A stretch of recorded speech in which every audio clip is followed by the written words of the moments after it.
হাতে বানানো বনরুটি ঘরের ঘরোয়াভাবে বানানো খেতে দারুণ লাগে, অনেক মজা এবং খুবই সুস্বাদু। আজকে আমরা বানালাম, এটা আপনাদের সাথে শেয়ার করতেছি। সবাই অবশ্যই দেখবেন। আসসালামু আলাইকুম, সবাই কেমন আছেন? চলে আসলাম আজকে আরেকটি ব্লগ নিয়ে। ব্লগটি হলো এটা আমরা বাসায় ঘরোয়াভাবে বানাবো, সেটা আপনাদের সাথে শেয়ার করব।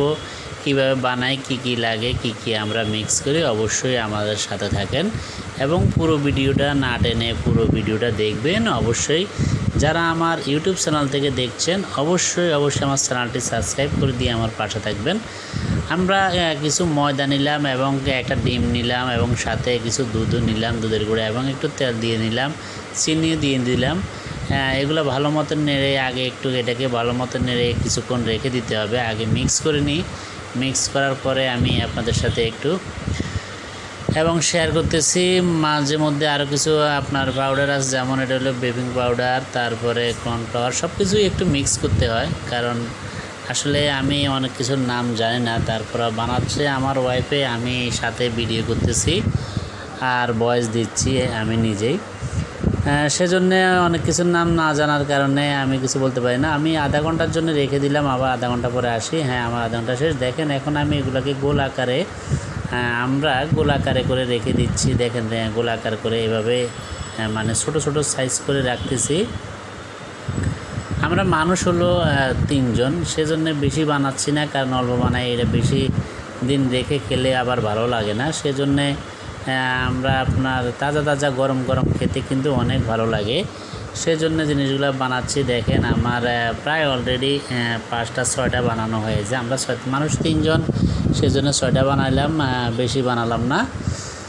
আর অবশ্যই আপনারা আমার পুরো ভিডিওটা দেখে ভালো লাগলে আমার চ্যানেলটি সাবস্ক্রাইব করে দিবেন, এবং আমার যদি ফেসবুক পেজ থেকে দেখেন অবশ্যই যারা এখন আমার পেজটা ফলো করেন না অবশ্যই ফলো দিয়ে আমার পাশে থাকবেন।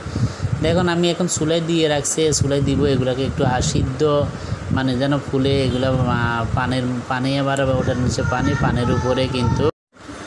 এবং সবাই অবশ্যই আমার পাশে থাকবেন, এবং যারা আমার পেজটা এখনও ফলো করেন ফলো দিয়ে পাশে থাকবেন। দেখেন আমার মনগুলো আমি একটু ডেকে দিয়েছি, দেখে দিয়ে কিছুক্ষণ পরে দেখেন খুবই সুন্দর ফুলছে। দেখেন ওয়াও, অনেক সুন্দর হয়েছে। এখন কিছু উপরে তিল দিয়ে দিচ্ছি, তিল দিয়ে দিলে আরও ভালো হবে। আমি আরও কিছুক্ষণ রেখে দিব ডেকে। অবশ্যই আপনারা দেখবেন, আসলে খুবই ভালো লাগবে, খেতেও অনেক দারুণ মজা।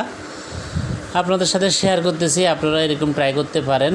আমরা যেভাবে ট্রাই করি ভালো, বাসার মধ্যে আসলে এইভাবে ট্রাই করলে খুবই ভালো লাগে। দেখেন ওয়াও, আসলে খুবই অনেক সুন্দর হয়েছে। দেখছেন খুবই ফুলে এগুলা কত সুন্দর হয়েছে। মোবাইলে আপনাকে আসলে দূর থেকে এত বেশি ভালো দেখায় না, কাছে দেখেন। এখন দেখেন খুবই ভালো লাগতেছে।